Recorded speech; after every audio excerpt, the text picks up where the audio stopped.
Hey, goeiemiddag almal nominees. So vandag wil ek oor 'n klein topik praat wat ek nou op my gedagte het, wat ek nou actually vanoggend met iemand oor gesels het in die gym. Hoekom is daar speels in elke gym reg oor die wêreld? Ek het gewonder en gewonder en gewonder, maar eventually toe val dit my by. Speels is in 'n gym om jou te help vorder in jou journey.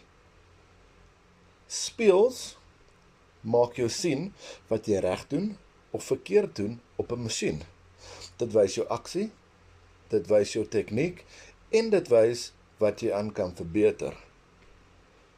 Moet jy nou nie misgis dat 'n speel jou ook kan laat groter lyk as jy daaraan kyk en as jy 'n selfie vat in dit, laat dit jou ook groter lyk.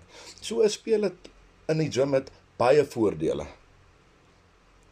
Dit baie voordele. Dit laat jou goed lyk, dit laat jou goed voel oor jouself en dit wys jou jy maak vordering.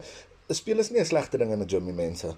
'n Speel is eintlik 'n baie goeie ding. Dit is eintlik 'n voordeel om te sien waar alles is wat jou vordering is, wat jy reg of verkeerd doen.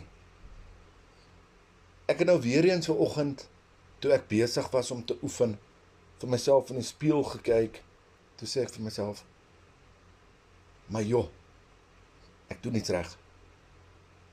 Die spieël laat my goed lyk, en goed voel oor myself, en dis inderdaad 'n ware punt.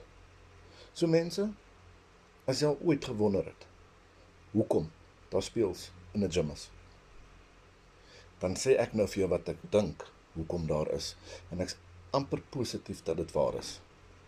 Mense, ons soek nog donasies en sponsorships om hierdie podcast kanaal op die been te kry.